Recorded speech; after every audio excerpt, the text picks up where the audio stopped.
নমস্কাৰ। কালি অভিযন্তা জ্যোতিষা দাসৰ অকাল মৃত্যু হ'ল আৰু এই মৃত্যুৱে আমাৰ মন ভাৰাক্ৰান্ত কৰি তুলিছে। গুৱাহাটীৰ ছোৱালী যোশিতাই যোৰহাটৰ অভিযান্ত্ৰিক মহাবিদ্যালয়ৰ পৰা অনেক সপোন লৈ ১.৫ বছৰ পূৰ্বে অসম চৰকাৰৰ গড়কাপ্তানি বিভাগত চাকৰিত যোগদান কৰিছিল। কিন্তু এই মেধাৱী অভিযন্তাগৰাকীক দুৰ্নীতিয়ে কলিতে মোহাৰি পেলালে। মই তেওঁৰ বিদেহ আত্মাৰ শান্তি আৰু তেওঁৰ পৰিয়াললৈ সমবেদনা জ্ঞাপন কৰিছোঁ।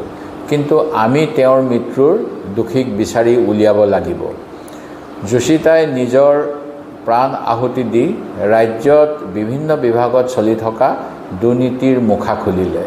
১২ কোটি টকাৰ নিদাৰ এটা বঙাইগাঁৱত হৈ থকা মিনি ষ্টেডিয়ামৰ নিৰ্মাণত কেনেধৰণৰ দুৰ্নীতি চলিছে সেয়া ইতিমধ্যে কাগজে পত্ৰই ওলাইছে। দুৰ্নীতিৰ বিৰুদ্ধে শূন্য সহনশীলতাৰ ফটাঢোল বজোৱা খোদ ডক্টৰ হিমন্ত বিশ্ব শৰ্মা ডাঙৰীয়াৰ অধীনস্থ লোক নিৰ্মাণ বিভাগতে এনেকৈ অবাধ গতিত দুৰ্নীতি চলিছে। তেখেতে এই বিষয়ে নজনাকৈ কেনেকৈ থাকিব পাৰে? ইয়াৰ নৈতিক দায়িত্ব আমাৰ মুখ্যমন্ত্ৰী তথা লোক নিৰ্মাণ বিভাগৰ মন্ত্ৰী হিমন্ত বিশ্ব শৰ্মা ডাঙৰীয়াই স্বীকাৰ কৰা উচিত।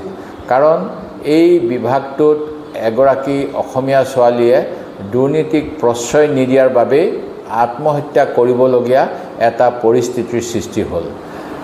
দ্বিতীয়তে, যোশিতাই তেওঁৰ আত্মহত্যাৰ পূৰ্বৰ টোকাত নাম উল্লেখ কৰা যিজন ব্যৱসায়ী, সেই ব্যৱসায়ীজনৰ সৈতে মুখ্যমন্ত্ৰীৰ মধুৰ সম্পৰ্ক আছে আৰু আমাৰ অসম কাকতত আজি প্ৰকাশিত খবৰ অনুসৰি এই ঠিকাদাৰগৰাকীয়ে আগন্তুক বিধানসভা নিৰ্বাচনত শাসকীয় পক্ষৰ হৈ এটা সমষ্টিৰ পৰা প্ৰাৰ্থিত্বৰ দাবীদাৰ।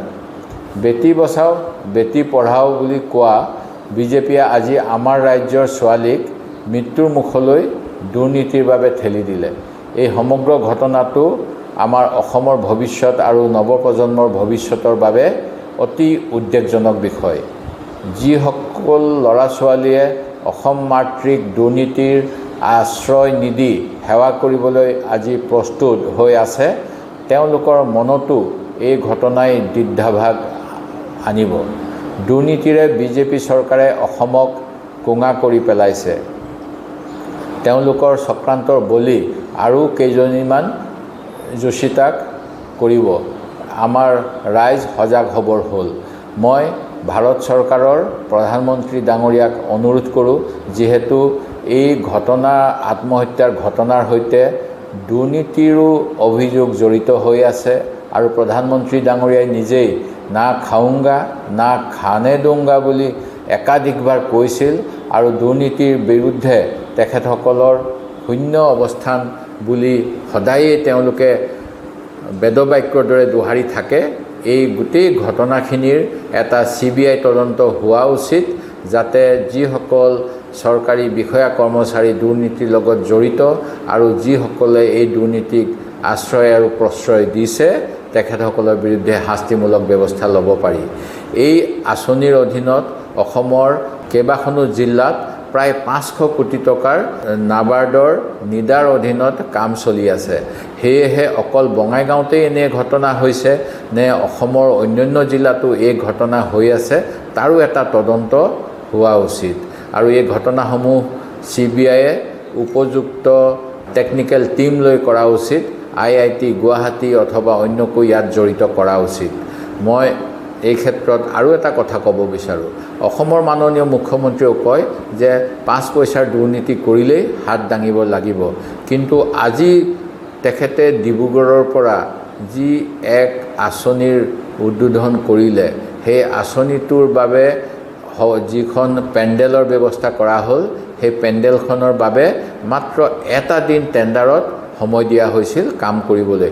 কিন্তু বাতৰিত প্ৰকাশ পোৱা মতে এই কাম বাতৰি কাকতত টেণ্ডাৰ ওলোৱাৰ পূৰ্বৰে পৰাই কোনোবা ঠিকাদাৰে কৰি আছিল। ই কেনেকৈ সম্ভৱ, যিটো সময়ত মুখ্যমন্ত্ৰীয়ে দুৰ্নীতিৰ বিৰুদ্ধে শূন্য অৱস্থিতিৰ কথা কয়? মই আশা কৰোঁ মুখ্যমন্ত্ৰীয়ে ইয়াৰ উত্তৰ দিব আৰু অসম চৰকাৰৰ ফালৰ পৰাও তেখেতসকলে যে দুৰ্নীতিৰ পক্ষত নাই সেই কথা প্ৰতীয়মান কৰিবলৈ কেন্দ্ৰীয় চৰকাৰলৈ যোশিতা দাসৰ আত্মহত্যা আৰু এই বিভাগত হ'ব পৰা সম্ভাৱ্য দুৰ্নীতিৰ বিৰুদ্ধে যাৰ কাৰণে যোশিতাৰ দৰে যুৱ অভিযন্তাই আত্মহত্যা কৰিলে তাৰ CBI তদন্ত বিচাৰি অসম চৰকাৰে কেন্দ্ৰ চৰকাৰলৈ প্ৰস্তাৱ প্ৰেৰণ কৰিব আৰু ইয়াৰ যোগেৰে অসম চৰকাৰে যে সঁচাকৈয়ে দুৰ্নীতিৰ বিৰুদ্ধে যুঁজ কৰি অসম মাতৃক সেৱা কৰিব বিচাৰে এই কথা প্ৰতীয়মান কৰিব ধন্যবাদ যিকোনো খবৰৰ বাবে যোগাযোগ কৰক 7099017330 লগতে 7099017110 নম্বৰত